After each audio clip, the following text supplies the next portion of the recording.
Alle reden, keiner sagt doch jetzt. Komm, Jetzt sag redet denen mal. Jetzt redet wir.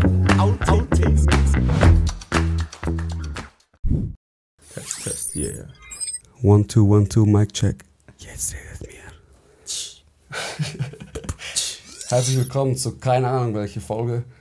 Heute mit dem Randy. Rowdy Randy. Rowdy Randy. Thank you. Wo kommt der Name, Bro? Randy? Rowdy Randy.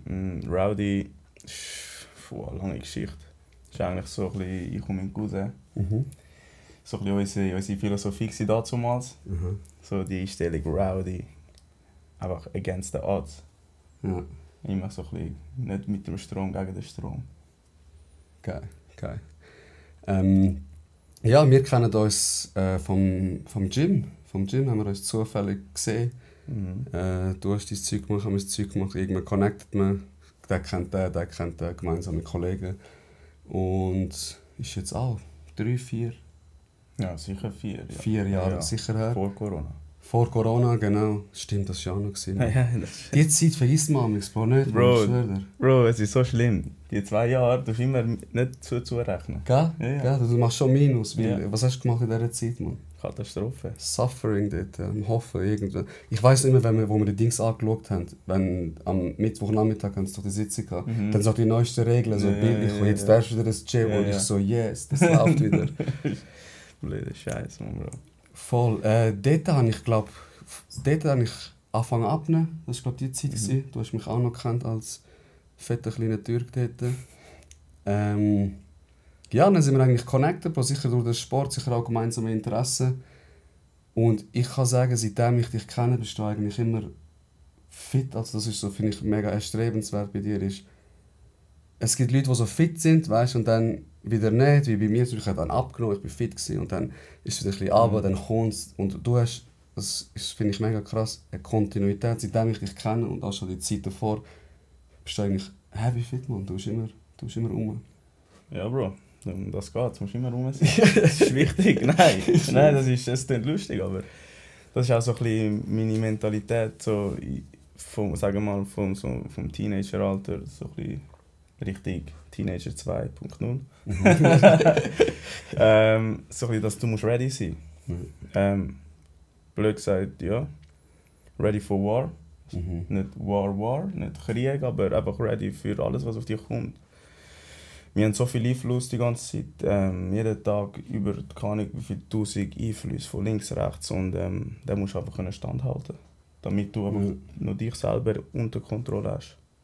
Also, ich höre so ein bisschen raus, der Sport ist auch etwas, wo du mega mit der Psyche verbindest. Also, machst du Sport, kannst du auch den psychischen Stress, der im Leben kommt, kannst du so wie mit dem bewältigen. Ah ja, extrem. Schon, gell? Ja, Bro, das ist, ich sage, durch das, ja, kannst du überhaupt nachher noch mehr Performance bringen. Durch das kann ich die Kontinuität überhaupt haben. Ist ein bisschen lustig, es ist energieaufwendig, Sport machen, aber es gibt dir Energie. Psychische, ja, es ladet dich trotzdem irgendwie wieder. Voll, das ist ein Paradox. Voll. Und ja, darum ist mir das hure wichtig gewesen, schon immer. Also seit ich 4 bin, shoot ich. Das ist eigentlich relativ früh, eigentlich fangst du ab 6 Jahren. Ich war schon etwa 4 Jahre im F gewesen. Okay. So, da ist der ohne T-Shirt über die Knie, fast bis nie den Böllen bekommen, einfach irgendetwas. Und ja, die Aktivität, ich weiss nicht, vielleicht, aber das liegt, aber auch so im Sport. Das Turnen war immer mein Bestes gewesen, immer wirklich alles sportlich. Alles sportlich ist. Seit Tag 1 eigentlich, kannst du sagen. Ja. So. Ja. Wie lange hast du denn geshootet? Bis 20. 16 Du Jahre. bist jetzt 29. 29. Ist 94? 94. 94, ja. Ja, Ja, ja. das ist ein Jahr Unterschied. Bis 20. Aha. Und dann hast du auf einmal aufgehört oder ist andere Interesse gekommen? Oder? So ein bisschen gefadet, so weggefadet, auseinandergefadet. Ich habe mein Schambein entzündet. So vorne, wie zwischen den Hüften vorne sind so ein Knochen. Ja, das hat mir hure Mühe bereitet, zum Sport machen, vor allem lang rennen. Was natürlich nicht gut ist fürs Fußball. Ja, ey. Durch das halt mega lang ausgefallen.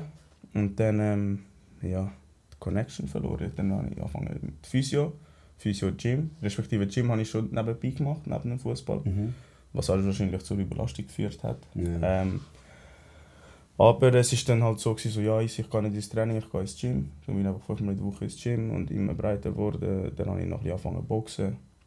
Dann bin ich mal ein bisschen boxen mit einem Trainer. Mhm. Und ja, hat sich das so auseinandergefädelt. Nicht mehr ins Training, also nicht mehr die Match schauen, nicht mehr ins Training gegangen. Wirklich andere Interessen. Dort war noch ein bisschen auch so, ein bisschen so Aesthetics, Ja. Bodybuilding, ein bisschen Pumpen. Wirst immer breiter, das war so die Phase, wo ich bin mega schnell breit und so. Ja, aber eben der Sport ist geblieben und das hat es mir mega einfach gemacht. Mhm. So, dass ich trotzdem Fußball gerade weiter mit dem Sport gemacht habe, Ja. ist mir so ein bisschen einfacher gefallen zum Aufhören. Aber schwer gefallen ist dir? Schon, Also ist es wirklich- ja, doch, es ist schon ein Riesen. Also ich habe lange, wirklich monatelang hin und her überlegt, soll ich wirklich oder einfach nochmal probieren. Was ich jetzt natürlich denke, so, ich hätte es sicher gerne nochmal probiert. Mhm. Aber ja, ich sage immer, es ist eine andere Lebensphase, andere Zeit. Darum war es schon richtig so. Also das meiste, was du jetzt eigentlich machst, also Boxen ist sicher etwas, also Kampfsport allgemein, aber so Liften, also das Fitness, das ist schon das, was Ja. du am allermeisten machst. Oder? Genau. Und jetzt gibt es ja die Leute, die sagen, Bro, eben, ich kann die Passion nicht mehr ausüben, sag das, was das ist. Bei dir war es der Fußball. Und dann sagst du, hey, da geh doch ins Gym, probier doch. Dann gibt es doch die Leute, die sagen, voll langweilig, was soll ich Gewicht will lupfen. Weil beim Fußball, ich sag mal, vielleicht Kreativität oder keine Ahnung, ist ein bisschen wie mehr verbunden. Oder auch Leute kommen dir gut zuschauen. Also, du gehst ja nicht gut zuschauen, wie du ein bisschen lupfst. Ist das für dich schwer gefallen am Anfang? Oder so, wie denkst du, es fehlt dir? Oder hast du das können kompensieren mit dem? Ich hatte das Glück, ich hatte gute Jungs um mich herum, alle am Pumpen. Okay. Also das Umfeld ist jeder geht ins Gym, wir gehen alle ins gleiche Gym. Ja, Das war gerade ein Social Point gewesen. Mega. So nach dem Arbeiten, weißt du, in einem Alter, wo wir alle am Arbeiten sind und so. Können noch sagen, hey Jungs, treffen wir uns im Gym. Wir gehen ins Gym, aber haben trotzdem noch ein bisschen so sozial. Klar haben wir dann auch so 2 Stunden dort verbracht. Mhm. Aber sind dann dafür nicht etwas gut trinken und so. Und haben halt so Sachen, haben das halt so kompensiert. Durch das ist mir halt mega einfach gefallen. Weil ich halt dann immer mit Leuten war, das Soziale ist halt wichtig gewesen. Aber auf der anderen Seite habe ich halt auch immer, klar, da habe ich immer den Traum vom Profifußballer. Mhm. Und ist so ein bisschen, ja, ein Traum einfach so loslassen, das Loslassen ist halt so ein bisschen so... Ja, das geht sicher nicht. Ja, sicher, das ist einfach nicht einfach, weil du hast das Leben lang gemacht. 16 Jahre. Du hast deinen Traum verfolgt, 16 Jahre lang, und dann sagst du einfach, musst du so wie gestehen oder auch so, in dem Moment gehst du einfach so zuschauen, das ist jetzt nicht mehr für mich momentan. Es geht nicht, ich kann Ja. nicht. Ich muss ein bisschen das Leben umformatieren. Und das ist ja extrem schwierig, finde ich, dass du etwas anderes findest nach so einer Passion. Weil es ist schon so, aber viele Leute, die das wie verlieren, du merkst ja bei Fußballern oder bei allgemeinen Profisportlern, dass Depression auch ein riesen Thema ist. Weißt? Du kannst es wie nur mehr ausüben. Ich habe auch Kollegen, die Kampfsport machen, die sich dann verletzen, dann mega lang ausfallen und die sagen, Bro, es ist ab und zu eine Depression, oder wie gegen dem wie ankämpfen musst, oder? Ja, das ist, du merkst auch wieder, wie Sport oder Aktivität, Bewegung Auswirkungen hat auf die Psyche. Mhm. Es ist einfach, meine Philosophie ist das Hybride, das die Ganzheit, dass die verschiedenen Aspekte von Psyche, Spiritualität und auch Physik. Und es sind einfach Sachen, wo du musst Sorge geben, weil sonst wirst du irgendwann müssen dem Sorge geben. Ja, Das sind Sachen, die du musst jetzt investieren. Also du musst irgendwann investieren. Sei es jetzt mit Zeit und Schweiß oder sonst mit auch Zeit, Arzttermin, Medikament, Aufenthalt, dies, das, weißt du, Operationen. Du kommst nicht um das und um. Die wenigsten, sage ich, die wenigsten kommen um das und um, dass sie können einfach einen Fick drauf geben, wie sie leben und dann trotzdem noch ein gutes Leben, also weißt du, auch im Alter noch trotzdem ein bisschen fit sind, die wenigsten. Mega. Und es hängt ja, wie du sagst, es hängt mega viel zusammen. Psyche mit dem Körper. Und mittlerweile sehe ich Leute, also ich habe auch Leute in meinem Umfeld, die 40, 50 sind und wie jetzt eigentlich schon das ganze Leben lang Sport machen, Bro, du bist es denen nicht gegeben. Also sie sind körperlich fitter als ich, würde ich auseinandernehmen. Sei es jetzt Lupfen oder Kampfsport. Ja. Und denkst du so, Bro, der ist fucking 50. Also früher, das finde ich wie nicht gegeben. Früher hast du gedacht, 40, 50, die sind schon alt. Aber mittlerweile, also weißt du. Ja. Also Joe Rogan ist auch so. Immer noch oder? fit, immer noch ready. Voll. Einfach, weil irgendwann haben wir uns auch in der Gesellschaft irgendwie gesagt, so, Hey, Gesundheit ist wichtig. Mhm. Ich meine, frag die Top-Tiere auf dieser Welt, die wissen, wie sie ihre Gesundheit sorgen müssen. Mhm. Das ist einfach so. Weil, eben, wir haben jetzt viel von Athleten geredet. Ich sage, der normale Alltagsmensch ist auch ein Athlet heutzutage. Mhm. Weißt du auch. Ich sage jetzt, wenn du jetzt im Detailhandel schaffst, 8 Stunden rumrennen, dies, das, höflich, bla bla bla, hast vielleicht auch noch Stress, die Hause, darfst nicht rauslassen bei Kunden etc. Ja. Weißt du, ein hoher Standard, vor allem in der Schweiz. Mega, Bro. Im Büro den ganzen Tag Hochleistung bringen, arbeiten, weißt, Vollgas geben, dann musst du das ausgleichen und dann trotzdem auch noch trainieren und das machen. Mhm. Das erfordert relativ oder sehr viel Disziplin. Voll. Was mit einem Athleten gleich kannst schreiben, der braucht auch die Disziplin. Und aus diesem Grund musst du halt auch das ein bisschen so sehen, so eben jemand, der jetzt sagt, okay, ich gehe nicht gerne ins Gym. Ja, aber du musst etwas finden, was du gerne machst. Mhm. Das Gym ist etwas, was du alleine machen kannst, sehr unabhängig. Ja. Du kannst alles skalieren, du kannst alles berechnen, weißt, du kannst mega gut arbeiten. So. Fußball ist etwas, das ist eigentlich ein Spiel. Mhm. Wenn du das spielst, bei den Profis ist es nachher eine Profession, dann ist klar, dann ist es ein Beruf, aber es ist ein Spiel, das heisst, es macht Spaß, es ist ausgelegt, es muss Spaß machen. Ja. Und das ist halt der Unterschied, darum Leute machen auch lieber Mannschaftssport, aber es geht gar nicht darum, musst du ins Gym gehen oder nicht, Mhm. weil es geht nur schon darum, gehen und wandern. Ja, voll. Weißt, Ja. du musst gar nicht ins Gym gehen, das ist kein Muss. Mhm. Der Ausgleich mit einem 20 Minuten Spaziergang jeden Tag hast du sehr viel Ausgleich. Voll. Aber es braucht, sagst du, schon körperliche Aktivität zum Ausgleich. Ja, für das sind wir designt. Also, weißt du, die Natur hat uns so gemacht. Was auch immer uns gemacht hat, es hat uns so gemacht, dass wir können rennen. Also, dann rennen wir. Mhm. Ja. If you can lift it, you lift it. Weißt du, was ich meine? Ja. Weißt du, es ist so. Wir können es machen, also, ohne dass wir uns mehr modifizieren. Das heisst, wir sind für das gemacht. Mhm. Und wenn wir es nicht nutzen, geht es verloren. Aber das Problem ist, ich sage, wir sind so multidimensional. Eben Psyche, Körper hängt alles zusammen. Und du hast einfach nachher die Konsequenzen. Mhm. Eben psychisch ist auch das Problem. Wo Leute das halt alles normalisieren. Midlife Crisis. Was ist Midlife Crisis? Wieso soll das normal sein? Ja. Weißt Ja, eigentlich schon.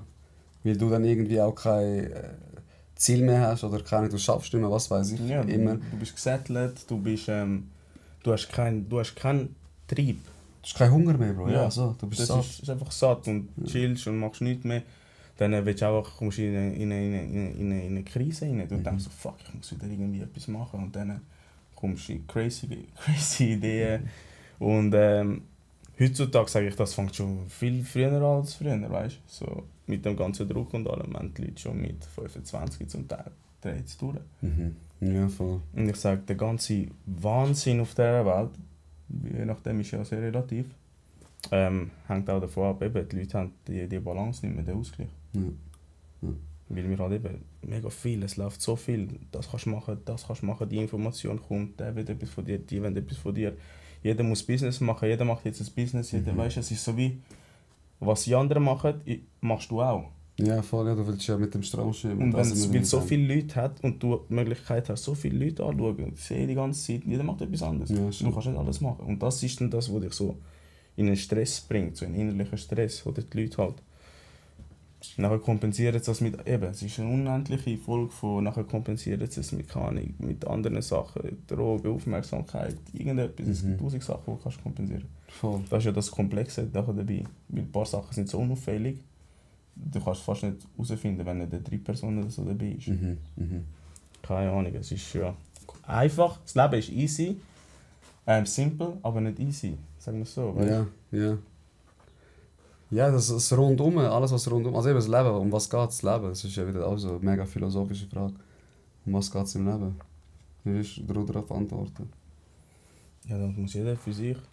Also ich sage so, Schluss, ich bin immer so ein bisschen so, ich sehe, wir haben da alle Persönlichkeit, oder? Charaktere, Persönlichkeit, aber wenn ich das Bild von außen anschaue, von der Spezies Mensch, ist einfach Leben, das heisst, blöd gesagt, alles das, Reproduktion, dies, das, wäre eigentlich unsere Aufgabe gewesen.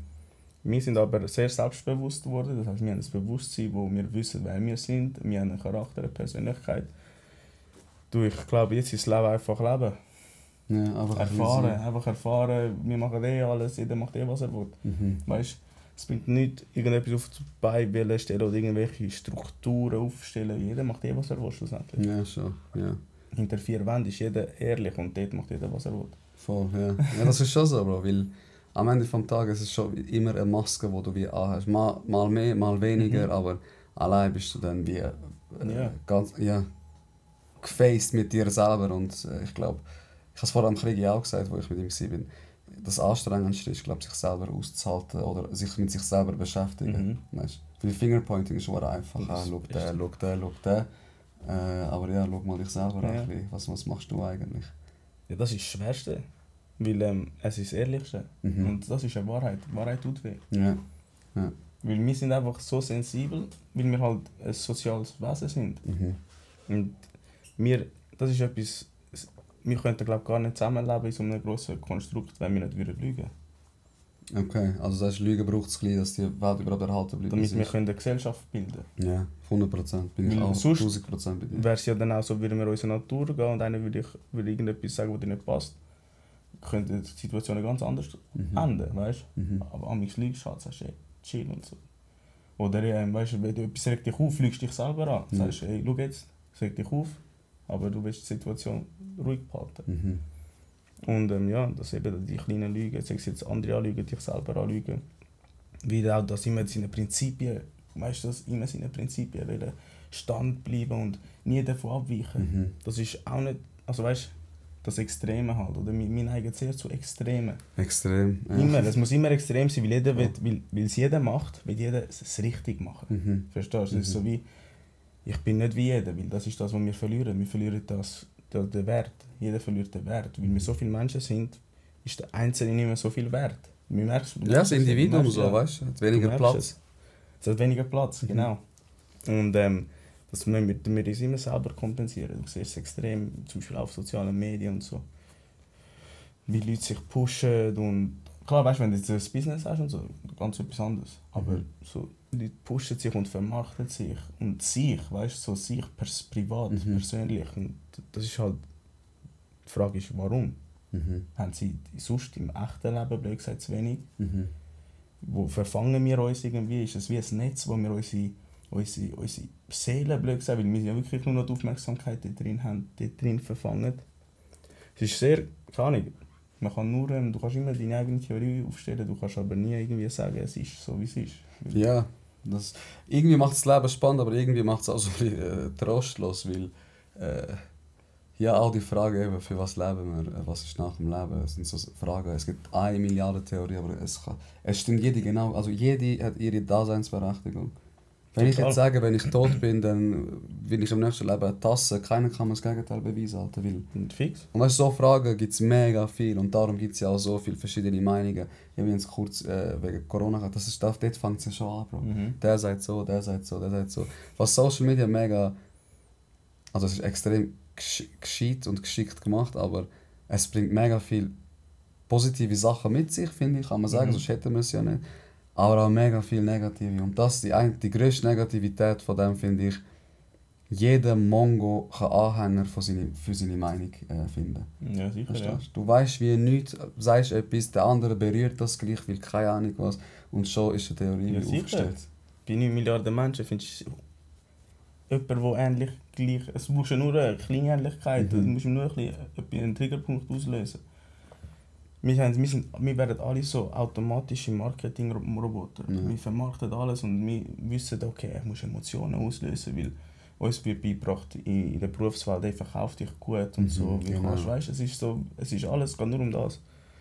Wir vergessen einfach Leben, so Sein. Weißt du, das Sein und dem Ganzen, wirklich, der Stress, wo wir im Business, also der Stress ist ja nicht schlecht, wenn es nur im Business bleibt, aber wenn es nachher so auf die ganze private Individuen alles übernimmt, dann merkst du halt eben so, dass auch das Soziale irgendwann nicht mehr funktioniert, das ganze soziale Konstrukt. Voll. Geht irgendwo zusammen, so im Sinn von, du hast so viele Meinungen, Gesellschaften, du hast so viele Communities. Eigentlich müsste jede Community sein Land haben, also seine Gebiete haben. Weil das Gemisch führt nur zu Chaos. Jeder will sein Ding durchstieren, aber keiner wächst. Weißt, alle Stecke bleiben stehen auf dem Gleichen, weil es nur noch links und rechts musst dich zeigen, deine Meinung preisgeben. Dass es die richtige ist. Ja, dass die richtige ist. Du bist der Mensch, der das Leben richtig lebt. Genau. Gesagt. Du hast es verstanden. Ja. Keiner checkt, aber du hast verstanden. Ja. Und ja, das ist halt so ein bisschen, irgendwie, ich glaube halt, das ist auch so, wir sind viele Leute und es braucht wie eine neue Ordnung halt in das Ganze. So da den Druck rausnehmen, den Pressure von den Leuten, von den Menschen vor allem wegnehmen, so hey, du kannst ein bisschen sein, wie du bist, weißt du. Schlussendlich interessiert es niemand. Ja.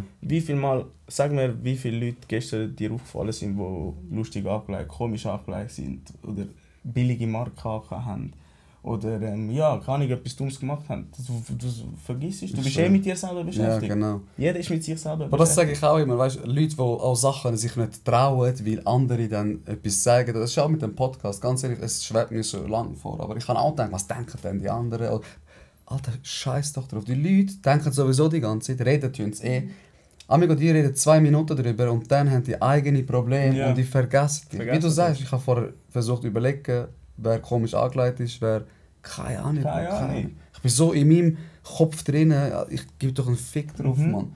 Weil ab und zu ist es einfach nur auch Emotionsabbau. Oder du bist hässlich, dann siehst du einen, den du magst, und sagst, schau den Mongo an. Ja. Was für ein Loser, Mann. Ich sage fast 90%, oder ja, kannst du nicht eine Zahl sagen, aber ein hoher Anteil ist immer das eigene, etwas, was drin ist. Ja. Was ja nicht falsch ist, aber ich sage einfach, was mir wichtig ist, dass man das erkennt bei sich selber. Und daran schafft, Bro, weißt, Selbstreflexion ist ja auch so ein Ding, wo vor ein paar Jahren ein Fremdwort war, jetzt mittlerweile beschäftigen wir uns damit. Aber ein paar Leute immer noch gar nicht. Also sie leben einfach so, dass gelebt worden ist. Und ich denke mir, man sollte sich schon im Stillen fragen, wer bin ich und was mache ich eigentlich. Schön, das ist gut. Ich denke sicher, das ist sicher eine gute, schöne Vorstellung. Aber ich denke halt auch eben, durch das wir halt wir werden ja künstlich beeinflusst, also künstlich im Sinne von das Geld, es geht ja ums Geld. Und das heisst, du musst Kunden haben. Wir sind Kunden, wir sind aber auch das Produkt, unsere Daten. Das heisst, sie wollen uns die Companies, die Firmen, das Geld, dass das Geld wächst, müssen wir unsere Aufmerksamkeit abgeben. Ja. Wir müssen unaufmerksam bleiben, damit überhaupt die Welt Geld macht. Ja. Irgendwann wird das zu einem Zielkonflikt führen, weil irgendwann werden die Leute müde sein. Du merkst ja, wie dich das Handy zum Beispiel deine Energie raubt. Extrem. Wenn du 2 Stunden, plötzlich nach 2 Stunden, fuck, was habe ich gemacht? Augen viereckig geworden, ich schwöre. Nichts hast du gemacht, Bro, nichts hast du gemacht. Es ist so wie die Batterie, die Energie, oder? Es ist also Energie, die wir abgeben und die Aufmerksamkeit, das generiert alles Geld. Ja, und aus diesem Grund kann man wie nicht den Leuten Schuld geben und sagen, hey, wachet auf. Ja. Weil du wirst permanent dort drin behalten. Du musst dort drin bleiben, damit für alle das so stimmt und so bleibt, wie es ist. Ja. Dass die einen viel Geld machen und eben die anderen viel Geld ausgeben, Aufmerksamkeit, Geld ausgeben, die anderen Geld machen. Aber am Ende des Tages geht es schon immer um das scheiß Geld, Bro. Das ist immer das Geld, ja. Das ist das, was für das stehen wir ja. Also jeder, der jetzt sagt, nein, ich gebe einen Fick drauf. Alter, wir stehen alle, die meisten stehen am Morgen auf und gehen arbeiten. Wieso? Weil du sonst nicht weißt, zu machen oder deinen Tag bewältigen. Ich habe 1000 andere Sachen, die ich lieber machen würde. Ich mache meinen Job gerne, aber ich sage auch immer, ich bin kein Mensch, der sich durch seinen Job identifiziert. Fix. Also vor allem für jetzt, was ich jetzt mache, das im Gefängnis. Es macht mir Spaß, ich versuche die Leute zu unterstützen, Wiedereingliederung, das. Aber wenn du mich fragst, willst du das machen oder jetzt mit einem Kollegen lieber auf dem Balkon sitzen und ein bisschen schwätzen, 1000% das. Also, fix. Weißt du? Schau, Menschen sind einfach faul. Darum versuchen wir alles effizient zu machen, damit wir möglichst wenig machen. Ja, damit wir länger faul hängen können. Genau. Dass wenn man etwas macht, dass es schnell erledigt ist. Ja. Ist ja, also weißt, ist ja nichts Schlechtes daran. Weißt, wir haben ja das, das kommt auch so ein bisschen vom Westen, von Amerika und so das. Work hard, don't sleep und all out und nur arbeiten, Beast, weißt du, no excuses. Das fickt dich. Ja. Das killt dich. Ja. Das killt dich straight. Ja, Glaub mir, da hast du keine Chance. Das ist auch dazu generiert, das generiert halt so die Hardworkers, die alles geben zum Geld, zum Kapital generieren. Ja. Die geben ihre Seele für das Leben, für das. Ja, voll. Und das ist nicht schlecht für die Welt. Das ist auch, es geht um Kapital, also kann man das pushen. Speziell so Länder wie Amerika, wo sehr beeinflussbar sind, die Leute dort. Ja, extrem, ja. Der am härtesten schafft, ist der am meisten Ansehen hat. Haben wir auch da in der Schweiz, der härteste Spiezer. Ja, muss Spiezer. Ja, genau. Nachher bist du aber grimmig daheim. Genau, liefern nicht liefern und so, die Marotten. Da aussen und so Scheiße, weißt du, was ich meine? Ja, voll, Bro. Voll dann passiert halt, und das ist auch Psyche und physische Aktivität. Ja. Du kannst schon deinen Arsch abschaffen, aber deine Psyche stirbt ab. Zu welchem Preis, Bro? Weißt du, das ist auch das, zu welchem Preis. Es ist auch immer alles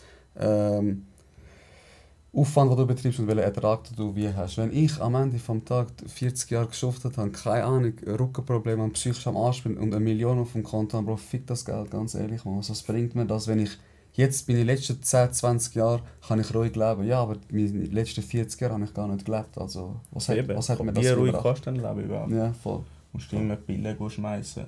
Musst du immer dort, weißt du. Auch ein riesiges Thema, finde ich auch. Unsere Pharmaindustrie, Bro, es ist schon heavy, man, wirklich. Für alles gibt es irgendetwas. Also, Hauptsache, ich bin jetzt nicht einer, der sagt, ich nehme nie Medis, aber ich finde schon, in unserer Gesellschaft ist das extrem krass verankert.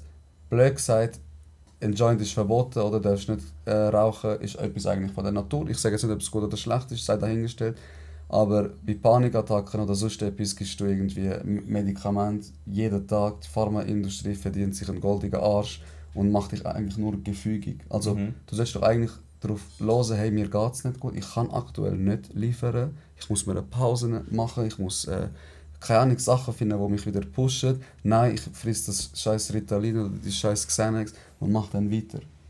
Ursachen bekämpfen. Also weißt du, anstatt Symptome bekämpfen, die Ursachen genau, bekämpfen. genau. Das Pharma ist ausgelegt, wenn du zum Arzt gehst, das erste, was ihr sagt, nimm das 2 Wochen und wenn es nicht ist, komm wieder. Genau.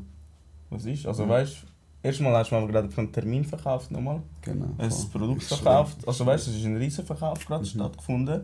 Und du musst nach 2 Wochen nochmal kommen. Genau. Weil wahrscheinlich ist es nicht. Also ich als Sportler habe sehr viele Erfahrungen mit Ärztepsyche. Ja. Und es war immer das Gleiche mit eben.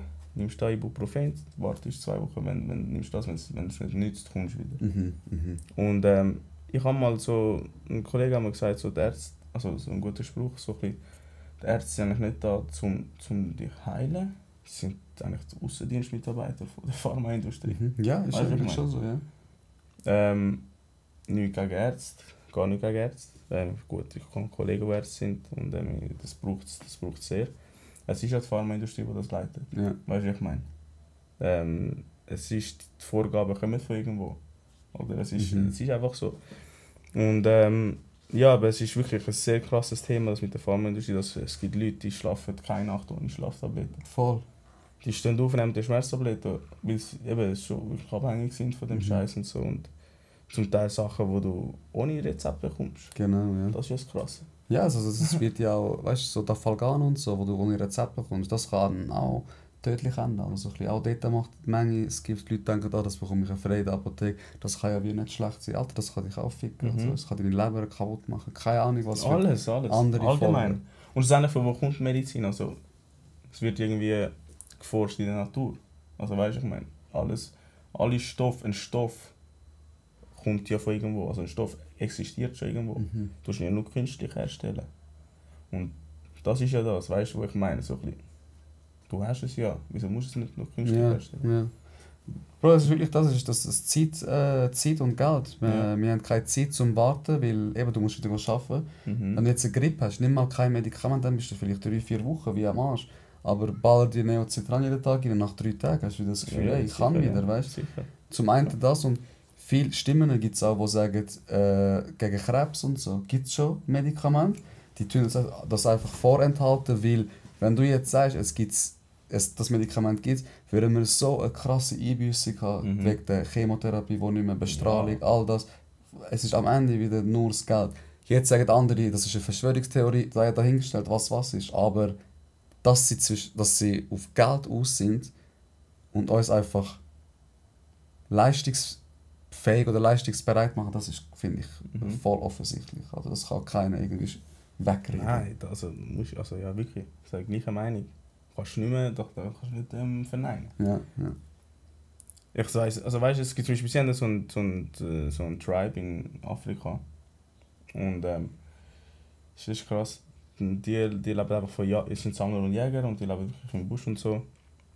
Und ja, weil sie halt doch auch Geld brauchen, kannst du nachher dort mal so mitgehen, jagen mit denen und so, dann kannst du denen etwas zahlen. Auf jeden Fall eben sind sie aufs Thema gekommen, so einen Podcast geschaut, auch glaub, von Joe Rogan. Und dort hat auch einer erzählt, du wirst mit denen dabei gewesen und so. Und dann hat er von Amerika erzählt und die haben sich so gefragt, ja, wo ist Amerika? Und so. Dann hat einer so gelacht und gesagt, das ist der Ort, wo sich die Leute umbringen. Und hat das wie lächerlich gemacht. Also weißt, stell dir vor, die Leute sind dort, highest survival, weißt du, echt real life. Voll. Und würden sich niemals im Kopf vorstellen, dass sie sich selber umbringen. Also es geht bei denen in dieser Kultur gar nicht. Also, Ja. Das kannst du dir, also wir können uns das gar nicht vorstellen, wie es bei uns ist, gang und gäbe. Im Westen.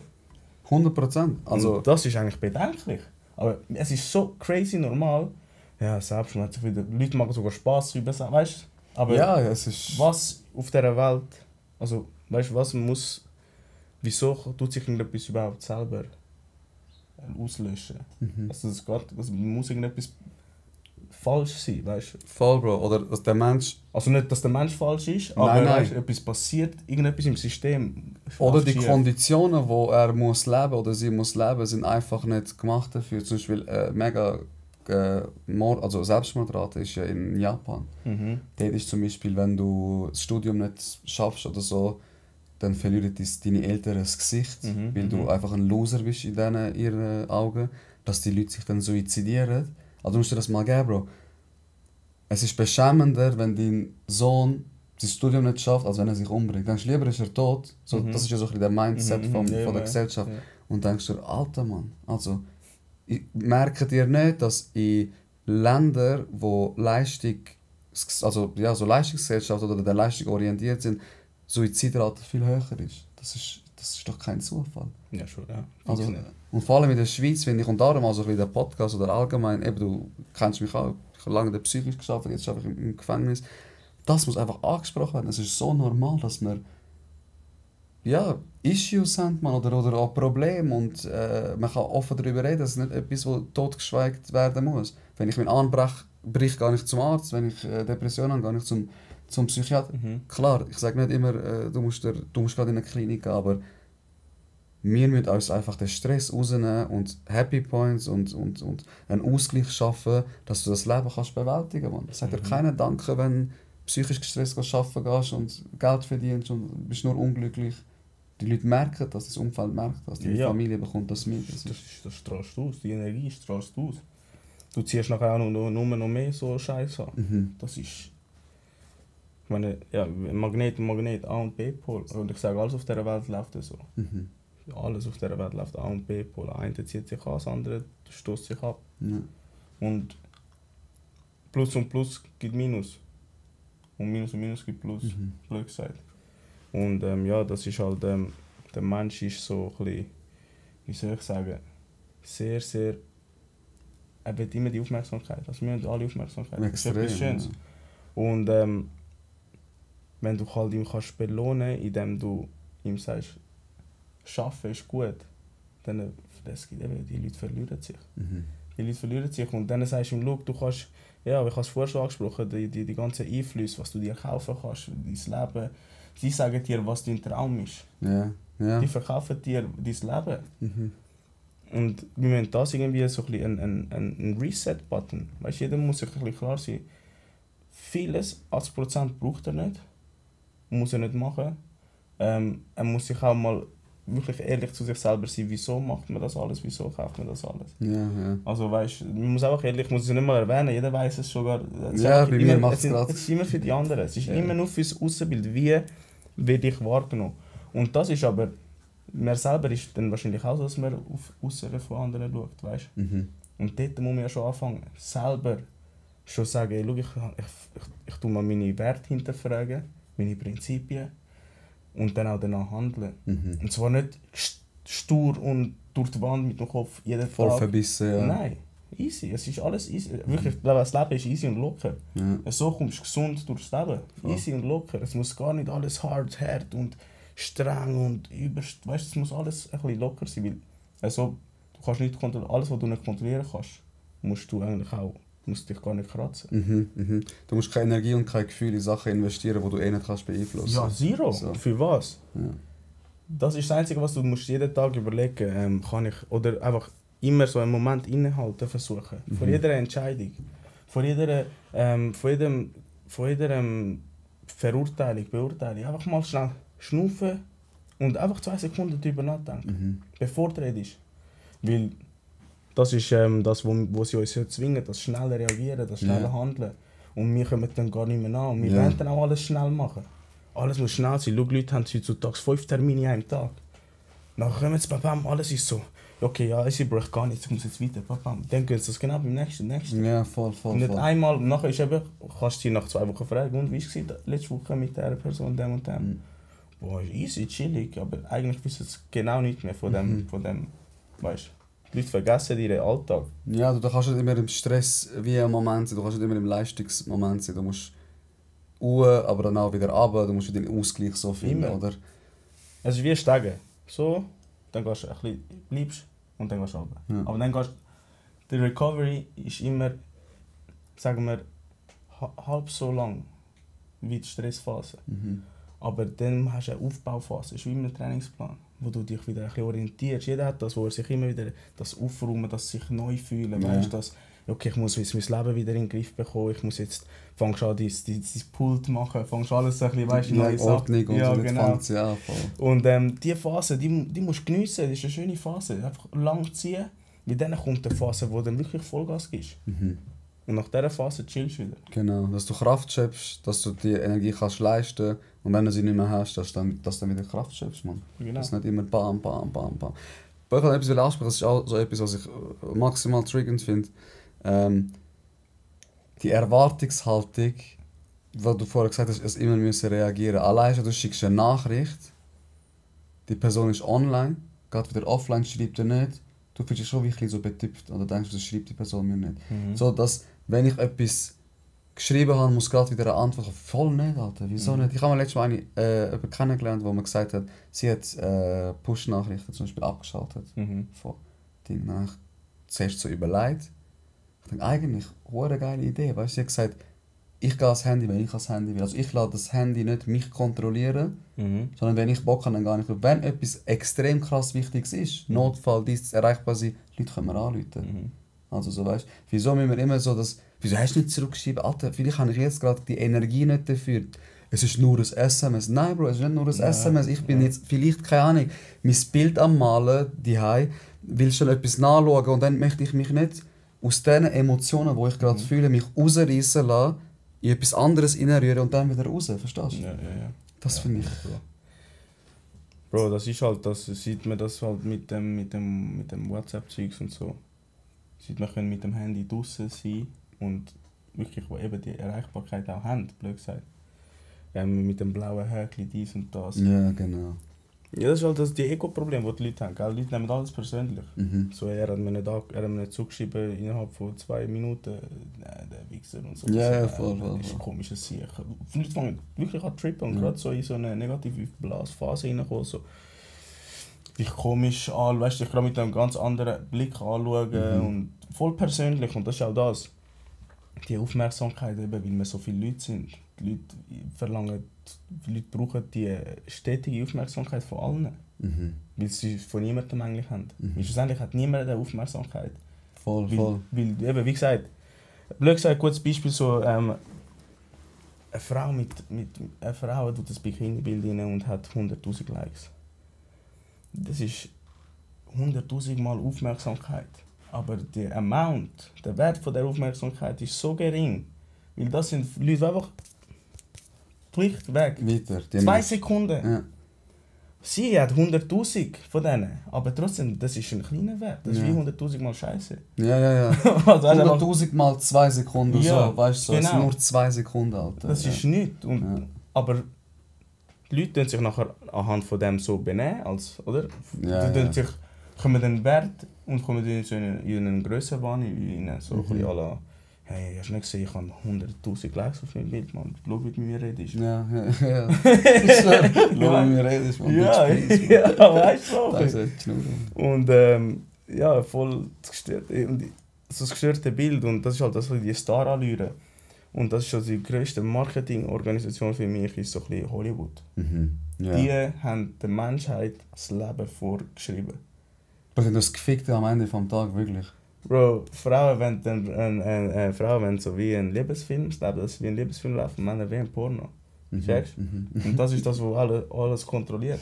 Ja. Es ist nicht lustig, aber Ja, es ja, ist ja. so. Ja, Der Mann denkt sich in jeder Situation, wie in einem Porno, wie, keine Ahnung, sogar im Arbeiten, überall. ja, wie hätte ich die gefickt? Wie hätte ich die gefickt? Ja, ja. Es geht nur um das. Ich mache jetzt viel Geld, dass ich kann auf der Yacht ein paar Frauen Bitches einladen. einladen. Ja, schon so, ja. Es geht nur um das. Ja. Und Frauen in der anderen Seite, die haben immer die romantische Liebesfilmvorstellung. Ein Mann muss dies und das. Und so hast du auch nachher eben du siehst halt, wie so das beeinflusst. Film. Es ist nur ein Film, es ist Entertainment. Nein, es ist Programmierung, das Feinste. Weil jeder Actionfilm hat immer das Gleiche, die gleiche Reihenfolge. Von das passiert das, er verliert etwas. Dann geht er da, hat ein paar böse Jungs, er trennt den Boss kennen, macht etwas, er muss abhauen. Ja. Boss, weißt du, immer die gleichen Handlungen. Voll. Horrorfilme sind immer die gleichen Handlungen, Komödien haben immer ähnliche Handlungen. Alles ist immer ähnlich, einfach ein bisschen anders. Das heisst, wir schauen den gleichen Film immer ähnlich. Ja, gleiches Geschenk, anders verpackt. Ja. So. Das heisst, es ist einfach eine Programmierung. Ja. Immer ein Update, immer etwas Neues. Immer die ganze Zeit nonstop. Und das ist auch so etwas, eben wie das habe ich mal so gelesen, der Netflix erfunden hat. Ist verwandt mit dem, der die Propaganda erfunden hat. Okay. Weißt du, das ganze Propaganda, sogar beim Joe Rogan oder so aufgenommen. Also der Propaganda erfunden hat, eben ist verwandt mit dem, von Netflix erfunden hat. Und Netflix ist genau das Gleiche, Propaganda. Es tut dich einfach, wie heisst, besetzen für ein paar Stunden und tut dir irgendein Programm rein trichtern. Aufgeladen, kannst du schlafen. Ja. Jeden Tag. Alles so Sachen. Ja. Und ja, es ist einfach, ich denke eben darum, das ist für mich so, dass das Fitness, also der Lifestyle im Allgemeinen, der in dem Influence möglichst, also weißt du musst ja trotzdem partizipieren im Leben. Ja, 100%. Ja, das. Dem können widerstehen und für das ist so ein bisschen das sharp bleiben, das aufmerksam bleiben. Und das gibt mir halt mega so, dass wenn ich auf meine Psyche achte, bleibe ich aufmerksam. Ja. Weißt, wenn ich immer aufmerksam bin, immer bei mir bin, dann kann mir das von außen gar nicht, also nicht, das kann nicht, weißt, auch Unterbewusstsein, das wird auch immer beeinflusst. Ja, Dort hast du keine Kontrolle, oder? Da musst du möglichst gut schauen und zum Beispiel ich mache einen Trick. Wir wissen, Instagram hat oder Social Media hat einen Algorithmus. Wir wissen, wie der Algorithmus funktioniert. Das heißt, jeder, wo du länger drauf bleibst, etc., dass das, was du likest, etc. Schickst und Also sind wir trotzdem in der Macht. Also können wir trotzdem entscheiden, was uns Instagram zeigt. Also wenn wir uns Menschen wieder mal auf die Seite, auf die Opferrolle und sagen, ja, wir werden beeinflusst von Instagram. Obwohl unsere Aktionen machen den Algorithmus. Ja, sowieso. Verstehst du? Sicher. Das heisst, Ja. ich schaue sicher, wenn ich, sagen wir, okay, blöd gesagt, jetzt ich brauche Motivation fürs Gym. Dann suche ich mal sicher ein Instagram, ein Gym-Video und dann viele Gym-Videos schauen, dass ich den ganzen Tag fix nur Gym-Content drin habe. Ja. Verstehst du? Und das so, oder ja, wenn ich mal Inspiration gebraucht habe, um mein Bike zu machen, habe ich Choppers eingegeben, Choppers gefolgt, Choppers geliked und dann ist es immer gekommen, dann habe ich geile Inspirationen gefunden und so kannst du ein bisschen auch mit dem Social Media Zeug arbeiten. Vor allem schau auch immer, weißt, wie viel Zeit du investierst. Wenn Genau. ich finde es ja auch nicht schlecht, Bro. Und das ist auch deine For You-Page, oder? Wenn du auf die Lupe gehst und es dir anzeigt. Bei mir auch. Ich habe das jetzt schon im Podcast mit einem Kollegen beredet. Wenn ich bei mir drauf gehe, Bro, dann hat es meistens Jiu-Jitsu-Sachen. Ich schaue Skills an, denke mir, ich probiere die. Ja. Es hat Hundevideos, so ein bisschen, weil ich einfach eine Liebe für Hunde. Klar, es hat 2-3 Frauenbilder, aber wie du sagst, wenn ich nur das anschaue, dann zeigt es mir das. Dann muss ich mich auch nicht wie darüber beschweren. Oder Leute sagen, ich werde getrackt und hast du gesehen, die Werbung? Kollege, wenn du, das hat man so ein Kabarettist gesagt, wenn du googelst, wie einen Kartoffelauflauf machen und dann noch irgendwie dir asiatische Pornos anschaust und am nächsten Tag Instagram oder Google, keine Ahnung, was dir vorschlägt, wie thailändische, keine Ahnung, Bitch dir ein Kartoffeldings macht, dann musst du dich nicht wundern. Du hast es ja gemacht, Bro. Du hast es ja eingegeben. Genau. Wir werden abgeschlossen, wir dies, das. Kann sein, kann nicht sein, aber es ist so, ganz anderes Thema, aber Ja.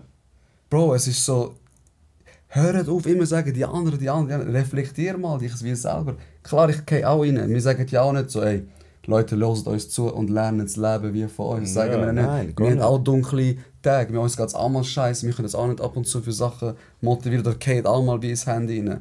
Aber einfach ein bisschen dem Bewusstsein ändert schon mega viel. Genau, die Verantwortung auch mal übernehmen und sagen, ich übernehme das Zepter über mein Leben und alles, was passiert, ist zu 80-90% das Produkt, das ich wie generiert habe. Es ist so.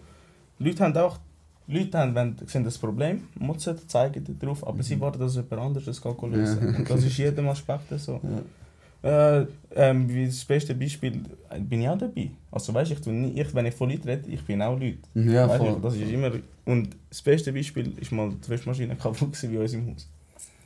Alle haben es ja gesehen. Aber 2,5 Wochen, 3 Wochen, keiner hat jemals angerufen. Wegen alles so Assis bei mir im Haus, weißt du. Nachher Alle haben gesagt, die Wichser kennen Leute da. alle Ja. Zürcher wie ich. Nein, nachher... Alle denken, ja, der ruft den nächsten schon an, weißt du. Genau. Gehst runter, ah shit, ist kaputt. Ja, der nächste ruft den schon Ja, an. voll. Die Verstehst machen du? so. Und jeder denkt dann so, ja, der nächste, ja, der. Jeder wird immer motzen, weil jeder hat einen Frust in sich, irgendeinen Knöte in sich und muss einfach rauslassen. Man kann in allem rauslassen, motzen ist ein bisschen, aber die Verantwortung übernehmen, um etwas zu ändern. Dort, das machen nachher genau vielleicht wieder die 5%. Ja. Und das ist eigentlich das A und das O. Du willst, dass etwas geändert wird, aber willst nicht dazu beitragen an der Änderung. Ja. Das Das ist ja das nicht, Beste, Bro. wie zum Beispiel in der Schweiz, das beste Beispiel, wir haben so viele Demonstrationen für so viele verschiedene Sachen. Für das haben wir Zeit und Geld und Lust, um alles das zu machen, aber du hast auch Zeit und Geld und Lust, dort hinzugehen und etwas zu machen. Aber das ist dann zu gefährlich. Ja. Nein, das kannst du nicht, lebensgefährlich. Weißt du, wo die richtigen Probleme sind, dort geht man nicht. Ja, Bro. Weißt du, weil dort ist es zu gefährlich, dort keine Zeit, musst arbeiten. Nur Lust, wenn du deinen Frust rauslassen musst, dann kannst du alles, Ja. aber sonst nicht. Und wenn es zu anstrengend wird, Ja. weißt, wenn ich mehr muss investieren, dann denke ich, nein, für was, aber Das ist so das ist so First World Problems. So. Voll. Das Privileg, das wir haben, dass wir können einfach auswählen heute. Plötzlich kann ich auswählen, heute bin ich Veganer, morgen bin ich Feminist, morgen bin ich das, morgen bin ich das. danke, ich wollte es sagen. Ja. Am nächsten Tag, in einem Jahr kann ich halt Black Lives Matter gehen, dann kann ich dort an der Frauendemo, dann kann ich LGBTQ, Ja. dann kann ich Velodemo. Ich kann ja. Ja, es ist ja da. Und dann kann ich ja zeigen, dann auf Instagram kann ich ja posten, ey, nein, ich stehe auch für das ein und so. Du kannst so viel fliegen Ja. mit einer Klatsche schlagen. Ja. Aber schlussendlich bist du einfach dich selber am Schlagen. Ja. Weil dein Weg führt nirgends an, du wechselst die ganze Zeit Lanes. Versuch im Stau die ganze Zeit hin und her zu gehen. Schlussendlich siehst du das Auto, das hinter dir war, Genau. plötzlich schon bei der Ampel durch. Genau, wenn man etwas macht, muss man auch ein bisschen, ja, Herzblut rein tun, nicht so die Sensationsgeil, ich muss auch wieder dabei sein, oder? Und das ist auch etwas, was mich extrem stört, Bro. Ich sage ja nicht, wenn so Sachen wie aufkommen, keiner soll etwas posten, dies und das, aber bei ein paar Leuten merkst du es, du kennst sie, du weißt, wie sie sind, und es ist einfach so eine Marotte, die du ihnen musst abnehmen musst, weil sie wollen auch gehört werden, gesehen werden, aber du weißt ganz im Inneren, ich kenne die Person, man, die interessiert sich für das nicht. Sie macht es einfach, weil das gut ankommt, weißt? Ihr habt deine Stunde, dann machst du lieber nichts, als wenn es so fake ist, Bro. Verstehst du? Ja, sicher. Dann mach nichts, anstatt dass die Leute denken, oh, geile Sieg und so, er hat auch gemacht und so. Ja, eben, das ist das wieder das Speziellsein, dass die Aufmerksamkeit. Das ist immer das Egozentrische, dass es ich mache, weißt du, ich und alle Leute sehen, dass ich. Das ist halt, würden wir einfach den Leuten selber, also weißt du, erstens mal, du musst nicht mit jedem gut haben. Fokussiere dich auf eine kleine Community. Voll. Und dann gib denen wirklich etwas. Gib denen wirklich deine Aufmerksamkeit, deine Zeit, weil dann wirst du es auch wieder zurückbekommen. Jeder, wo dir Aufmerksamkeit geben, wirklich real, findest du geile Sachen oder Voll. coole Leute. Voll, Bro. Jeder, wie du merkst, die kümmert sich um dich. Wenn es ein Kollege ist, keine Ahnung, wenn es eine Frau ist, es ist einfach so. Ja, ja. Die Echtheit von Communities, von der Gemeinschaft, weißt du, wir sind schon alle da Zürcher oder weißt, auf dieser Welt, aber wir leben alle aneinander vorbei, in einem Gerät oder weißt, in einer Fantasie, mit einer falschen Vorstellung, mit ganz komplexen Erwartungen, weißt, die so widersprüchlich sind und einfach easy. Und schauen, was du machst. Ja. Schau deine Schritte, einen Schritt nach dem anderen. Fokussiere dich auf das und der Rest wird nachher schon passieren. Jeder ist verantwortlich für die Welt. Jeder wird verantwortlich sein, um die Welt irgendwie... Ja, weißt, ich muss noch da sein. Nein, du musst einfach für dich schauen. Genau. Einfach schauen, was du machst, deine Aktionen, wie deine Gedanken sind und dann einfach niemandem etwas Böses. Voll. Dann machst du mehr als genug. Genau, Bro. Weißt du, das Gegenüber respektieren, das mit dem machst du schon hure viel. Weil Respekt Ja. fließt in so viele Sachen wie dabei mit rein, weißt du. Und wie du gesagt hast am Anfang, dass immer «Nein, meine Lebensweise ist die richtige, nein, deine, nein, Christentum, nein, Islam, nein, SVP, nein, SP». Bro, leb doch das, was du möchtest für dich. Tu keinen anderen, keine Ahnung, irgendwie negativ beeinflussen. Und dann ist ja auch gut, man. Dann ist ja auch wie... Ich weiß nicht, ob ich das schon mal gesagt habe, aber ich sage es noch. Ich finde das ein mega schöner Spruch, den eine Frau mal gedroppt hat. Hat jetzt ein bisschen mit der Religion so, aber ich finde, du kannst so überall wie reinziehen. Du kannst an die Sonne glauben, aber verbrenne mich nicht mit ihr. Du kannst an einen Stein glauben, aber wirf nicht mit dem nach mir. Und das definiert, finde ich, eigentlich so wie eine perfekte Gesellschaft, Ja. man. Ja. Weil wie du es auch sagst, Bro, wenn du an dir selber schaffst, dann machst du schon mehr, als wenn du probierst, überall der Helfer, der Rächer, der Entehrte sein, der jetzt irgendwie wieder das Leben in das Gleichgewicht bringt, Bro. Fuck it, das ist unmöglich, das kannst du nicht. Musst auch nicht. Voll, musst du auch nicht, Niemand nicht. muss die Welt retten. Wir sind 9 Milliarden Leute. Mach dein Zeug zuerst mal, bevor Sind wir schon 9, Mann? Ich weiß doch nicht, bald. 8, 9, so sind wir, zwischen 8 und 9, das ist schon heavy, So Mann. viele Milliarden Leute. Und ja, keiner will die Welt retten. Und Ja, aber nur weil er will nachher den Raum. Sicher, Du willst den Raum ehren von dem Ganzen. Sicher gesehen er da und so. Er hat's. hat's Ja, gemacht. sowieso. Und das ist eben, das ist so ein bisschen in letzter Zeit so, keine Ahnung, so seit 2 Jahren bin ich so ein bisschen auf dem, also bin ich so ein bisschen an dem dran, so wirklich auf mich, meine Steps fokussieren, nicht per Sachen persönlich nehmen, Verantwortung übernehmen, vor allem für mein Leben. Das ist so etwas, was ich gemerkt habe, so, du, wie dein Leben ist, also wie du motzt, das ist alles wegen dir. Ja. Zu 80% ist alles, weil du irgendwann mal irgendwo, vielleicht hast du schon vergessen, weil wir so unbewusst sind, aber irgendwo hast du mal irgendetwas gemacht, das dazu führt, dass du jetzt da bist, wo du jetzt bist. Ist ja logisch. Ja, voll. Ja, voll, Bro. Ist ja logisch. Und so ist auch das Ähnliche mit, was dir passiert. So wie du der Welt, dem Leben gegenüber trittst, so bekommst du die Antwort. Aktion, Reaktion, Ja, Bro. ist Oder ganz so. einfach. Karma ist auch noch so etwas, wenn ich mal... Und die Leute werden es auch nicht glauben, aber das merkst du eben, wenn das habe ich eben so, das hat mir den Sport gegeben, dass wenn du etwas machst und was du machst, hat es ein Resultat, also es hat Erfolg. Es ist nicht einfach bleibt ohne Erfolg. Ja. Das Butterfly-Effekt, wenn ein Schmetterling seinen Flügel schlägt, entsteht irgendwo ein Hurricane. Das ist wirklich Ja, so. ja, Bro, es ist... Und das hat mir halt so wirklich so ein Spüren gegeben. Und vor allem so, dass im Bodybuilding am Anfang so, ich trainiere meine Arme und sie werden grösser. Also ich bin, blöd gesagt, Gott. Weil ich mache etwas, erschaffe etwas Neues. Du bist dein eigener Gott, Ja. so, ja, voll. Und das ja, sind wir schön immer ausgedrückt. im Leben. Ja. Das sind wir immer im Leben. Es gibt nicht einen, wo du kannst dazu beten kannst. Schon, das brauchen wir, das ist klar. Ja, so, das hat ja auch seine Daseinsberechtigung. Genau, hat in auch unserer seinen Sinn. Geschichte, Hat weißt. auch, also auch so, ich meine, so Beten und so ist auch ein bisschen mit Meditation, um auf die gleiche Ebene zu bringen. Aber es kommt nicht immer, das passiert auch nicht, weißt du? Ja, voll, ich sag voll. dir, es wird nie etwas passieren. Ja. Alle da draußen kannst so viel beten, wie du willst, es wird nicht, weil du musst machen. Gott gibt dir, wenn Gott gibt dir die Energie, er macht es nicht für dich, er gibt dir die Energie, die Kraft. Und darum ist so ein bisschen Religion schön, aber du musst es zwischen den Zeilen lesen. Du musst es wieder nicht persönlich und zu ernst nehmen, sondern einfach zwischen den Zeilen. Und jetzt kannst du sagen, ja, was ist logisch, aber so ein bisschen, du spürst ja, wenn etwas, jeder wird ein bisschen Magie. Wenn etwas magisch stimmt, das klingt so gut und so. Ja, sicher. Und eins weiss ich, da bin ich 100% überzeugt, die Energie ist real. Weißt du, real, wirklich so, dass die magische Energie, ich sage, der Tisch besteht im kleinsten Partikel gleich, aus dem gleichen wie meine Haut. Weißt du, ich meine, wir sind mit allem verbunden auf dieser Welt. Also nicht verbunden, aber wir haben etwas gemeinsam. Und ja, das ist genau das, wo für mich das Wichtigste ist. Der Prozess immer dranbleiben, immer ready sein für...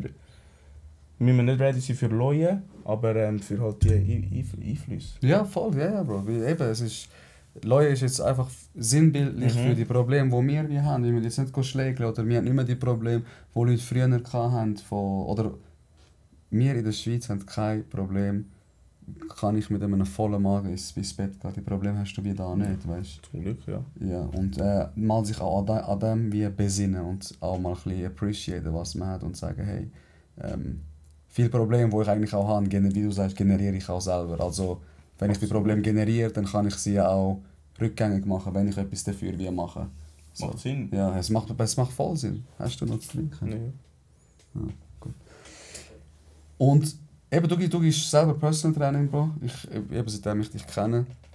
Und das Hybrid, das habe ich jetzt auch so in der letzten Zeit wie mitbekommen. Ich kenne dich auch persönlich.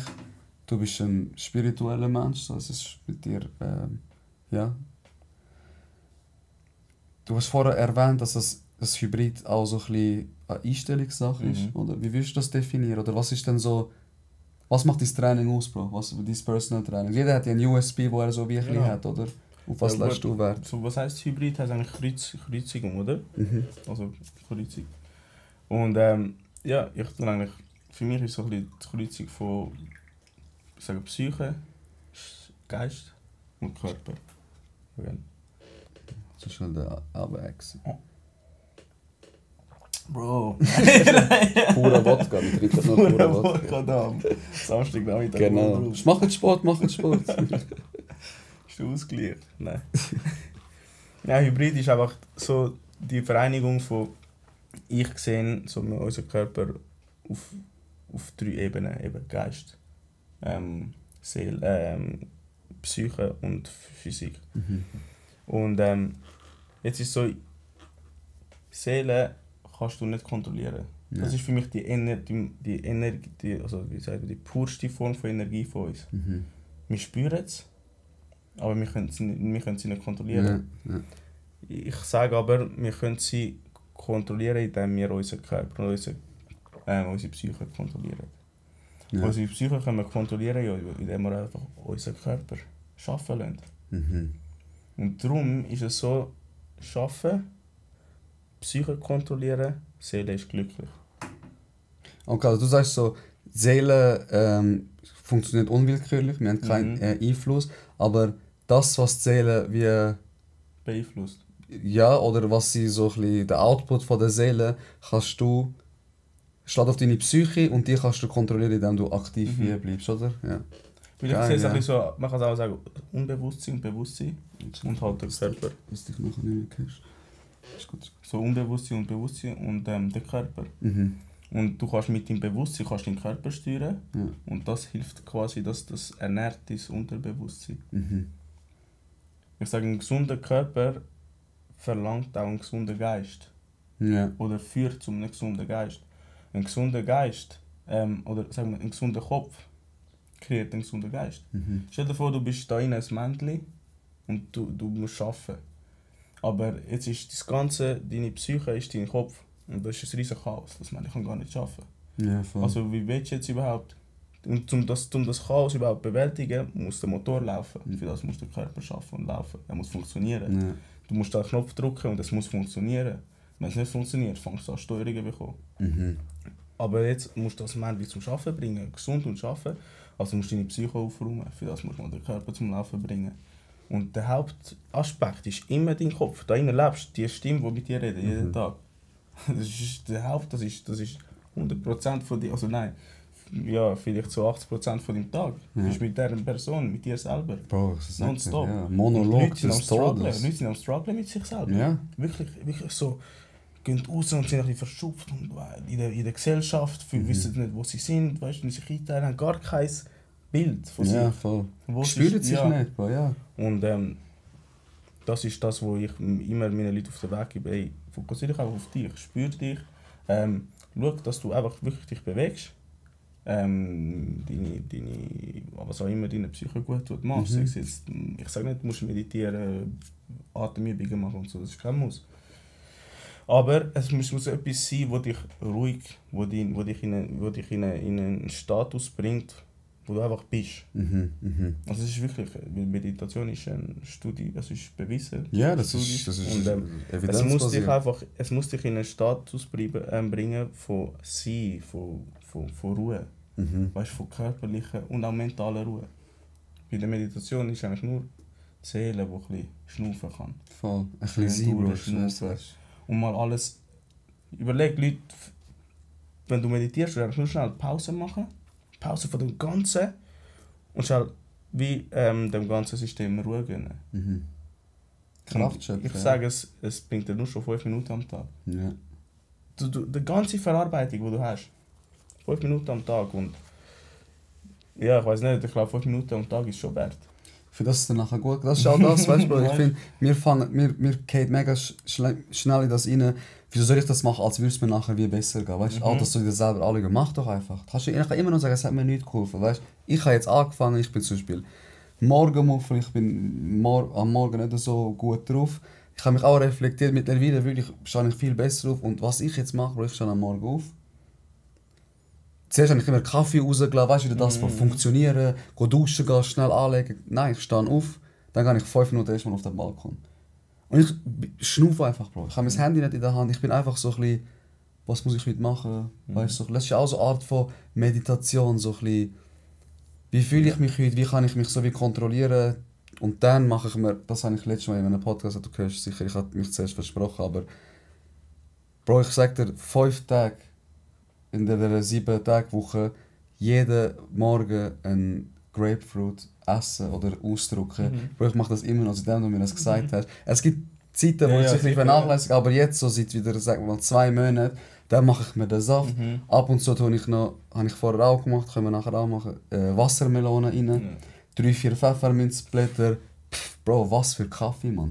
Ganz ehrlich, ich trinke immer noch ab und zu Kaffee, aber es ist nicht mehr meine Routine. Meine Routine ist erstmal mir etwas von der Natur geben, Mann. Ich habe geschnauft.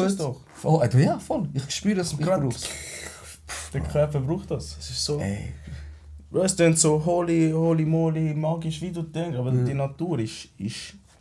Wir sind so weit entfernt. Ja. Und jetzt bist du so powerful, wenn du dich wieder zurückconnectest.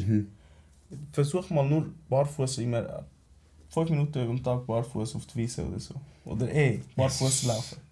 Heaven, Bro, Heaven, glaub mir. Das ist kein Hokuspokus. Nein. Leute, ich finde es geil, langsam die Leute erkennen das. Weißt du, und auch so Leute, wo du allgemein Leute, wo du das nie wirst gehen und so. Was wichtig ist, immer auch so ein bisschen abgrenzen. Weißt du, Leute, wenn so spirituell und so, das ist etwas anderes. Das Meditieren ist es ist auch physisch. Voll.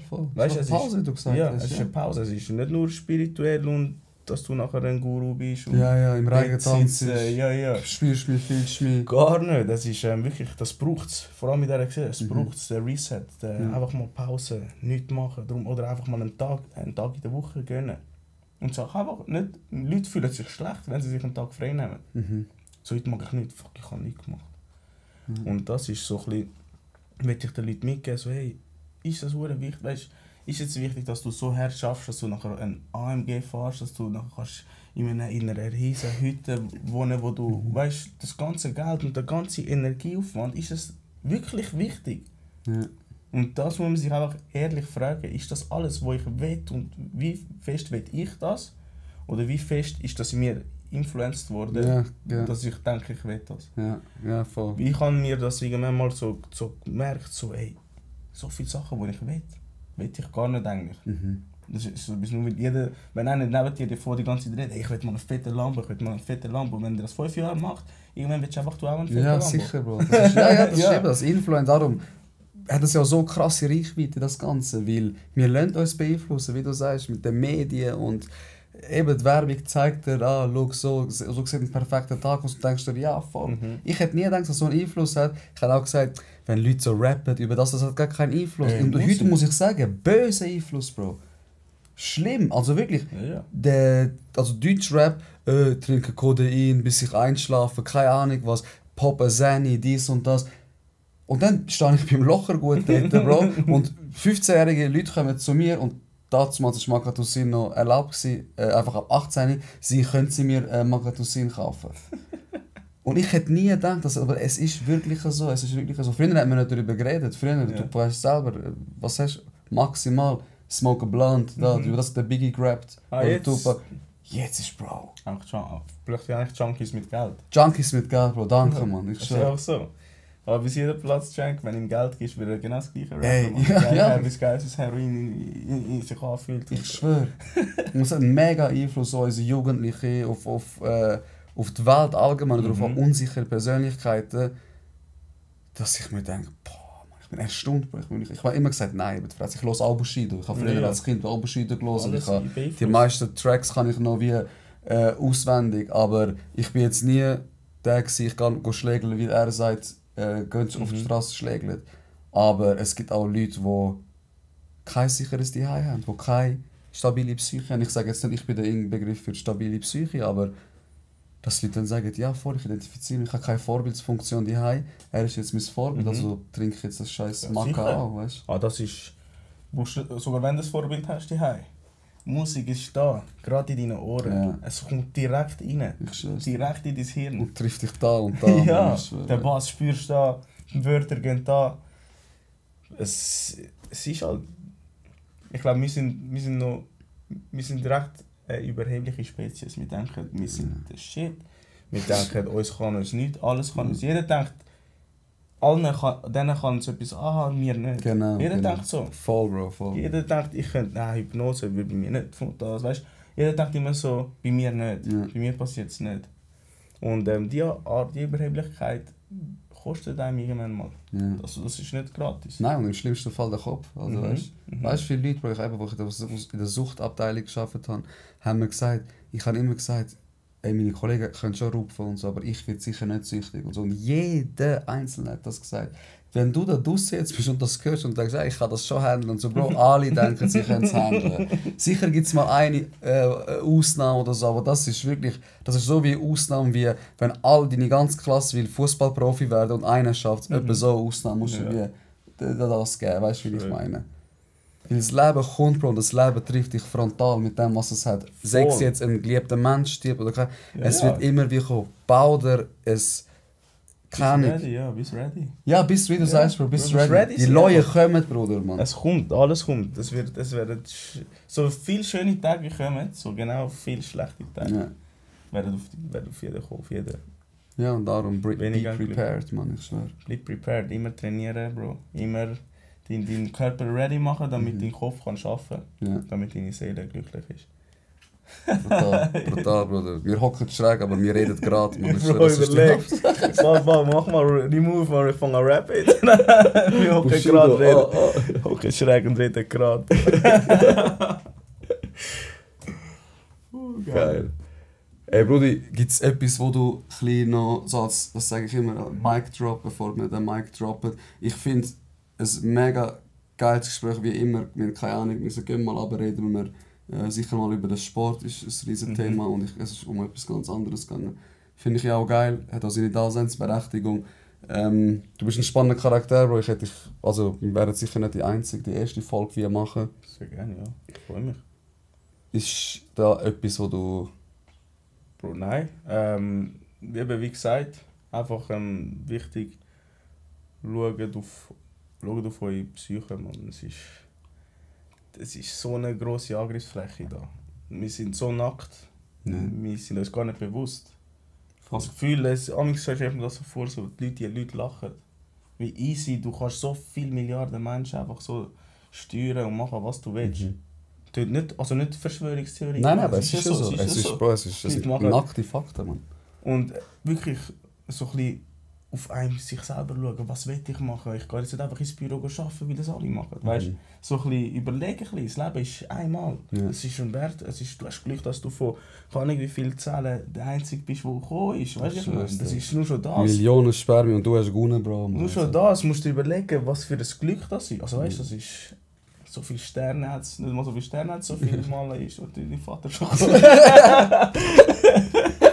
und einfach du bist da, checkst, Bro. Du musst so dankbar sein am Leben, das Leben nicht zu ernst nehmen, nicht persönlich nehmen, das Leben erfahren. Es ist eine Experience. Weißt, niemand kann sagen, wie man das Leben lebt. Voll.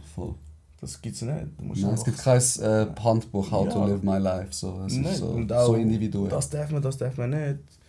Bring niemand um, bring niemand ins Spital, weißt, tu niemand psychisch schaden und dann mach einfach dein Zeug, lebe dein Leben. Genau, tu niemandem Unrecht und lebe einfach dein Leben und mach einfach dein Ding. Mach was du willst, die Leute unterstützen dich schon. Ja, schon. Glaub mir, die Leute werden dich unterstützen. Genau.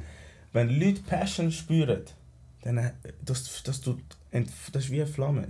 Das tut gerade entfachen. Voll. Wenn ich merke, du machst das mit Passion, du drehst durch, wenn du jemanden siehst, der etwas geil macht. Und es kann auch etwas sein, was du nicht mal geil findest. Nein. Ich sage zum Beispiel, ich habe letztes Mal ein Video gesehen, wo einer skatet. Ich bin kein Skater, ich habe noch nie einmal ein Skateboard in der Hand gehabt. Und ich sehe so die Passion und ich denke mir, oh mein Gott, so geil. Ja. Also die Leute sind dir gerade sympathisch und ich finde es gerade geil. Ich fange auch Feuer. Ich denke mir, wenn jetzt jeder einfach seine Passion angeht, Bro, stell dir vor, wie schön wir könnten miteinander leben, weißt du? Ich schwöre. Wegen das meiste, ich sage 99% der Probleme unnötig. Ja. Und basieren auf ganz falschen Werten. Darum ein bisschen lockerer, locker flockig durchs Leben gehen, weniger defizitorientiert, sondern... Ja, es kommt. Schlussendlich, es kommt, wie es kommt. Ja. Es kommt, wie es kommen muss. Ja, voll. Das, was du beeinflussen kannst, machst du jetzt positiv oder du machst es negativ. Aber eben, das Leben passiert, Bro. Es passiert, es zieht an dir vorbei oder du nimmst wirklich aktiv daran teil, aber es wird passieren. Und wir nehmen daran teil, Bro. Ja. Das ist das. Thank you. Aktiv, bewusst. Schauen mit den Augen, wenn du auf der Straße rumlaufst. Voll. Fühlen Sachen, schmecken, weißt, nimm die Welt wahr, nimm das Leben wahr. Genau. Und dann wird es schon gut kommen. Es wird immer gut kommen. Solange du nicht stirbst, kann nichts passieren. Du kommst immer back. Am Ende kommt alles gut und wenn es noch nicht gut ist, dann ist auch noch nicht das Ende. Thank you. Danke fürs Zuhören bei «Jetzt redet mir». Danke euch. Ciao.